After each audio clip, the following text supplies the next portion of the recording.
House Speaker Mike Johnson says he's considering removing Congressman Al Green from his committee assignments after what Republicans are calling a second disruption on the House floor this week. Congressman Green was formally censured on Thursday for standing up and protesting President Trump's address to Congress on Tuesday night. Now, a censure is symbolic more than anything. It simply means that a majority of Congress disapproved of Green's actions on Tuesday night, and that disapproval will now become a matter of public record. But during that censure vote, Green and a group of Democrats sang "We shall overcome," which forced Speaker Johnson to recess the House and skip the traditional reading of the reprimand. Now, some Republicans are pushing for all of those Democrats to be stripped of their committee assignments as well. Congressman Green knew he would face repercussions for taking a stand during the joint address, and that's not surprising. He has been fighting for civil rights for quite some time now. After his censure, the congressman tweeted this, quote, "Today, the House GOP censured me for speaking out for the American people against POTUS's plan to cut Medicaid. I accept the consequences of my actions, but I refuse to stay silent in the face of injustice. Hashtag we shall overcome," end quote.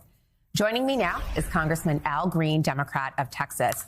Congressman, you said in a recent interview that President Trump, quote, "uses his incivility to take advantage of our civility."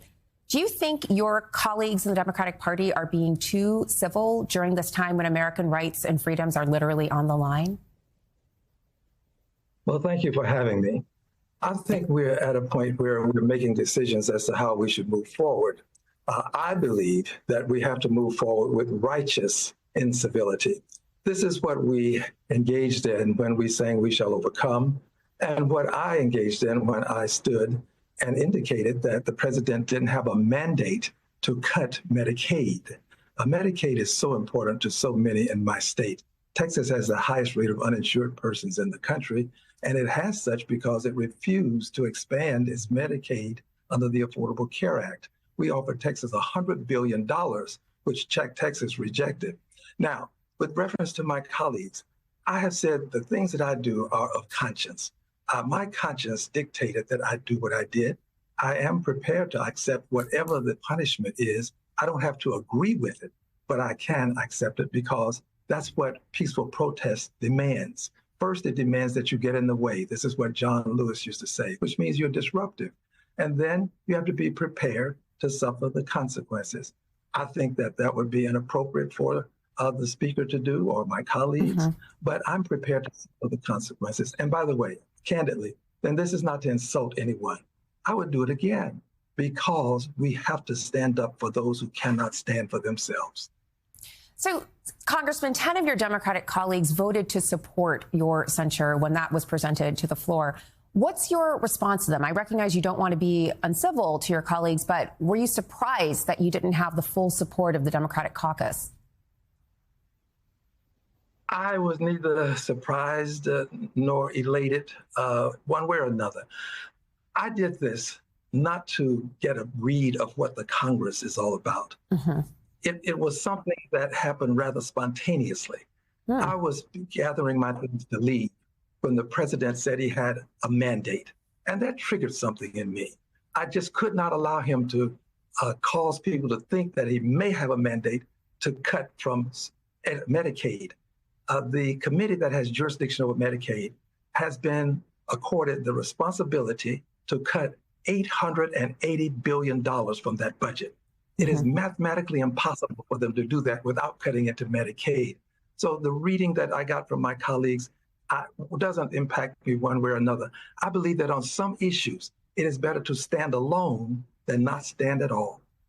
So you mentioned the impact of the Medicaid cuts on your constituents in the 9th District. What about the other cuts that are being undertaken by the Trump administration? How will those directly impact the people of Harris County whom you represent? The VA hospital is in my congressional district. Many persons who work there are very much concerned. There is an air of fear, an aura of fear that has now permeated the hospital and many other places as well. People are concerned about these letters that are being sent by a person who's never been vetted, a person who has no assignment that is being announced, but who is in charge, it seems, of cutting people. And many of the people who work in the VA hospitals serve veterans, but they're veterans also. So we've got to be concerned about these persons. And I think we have to also just say this. Where's the dignity in all of what he's doing? Where's the dignity? A person who's working, you have children in school, you may have someone that you're a caregiver for, and you receive a letter indicating that you're no longer going to have the job that is so important to you and the many people who depend on you. It seems to me that there's no due process in this, but due process is one thing. Another thing is just the dignity, the humanity. How do you treat people this way when we know that people have needs? They're not billionaires.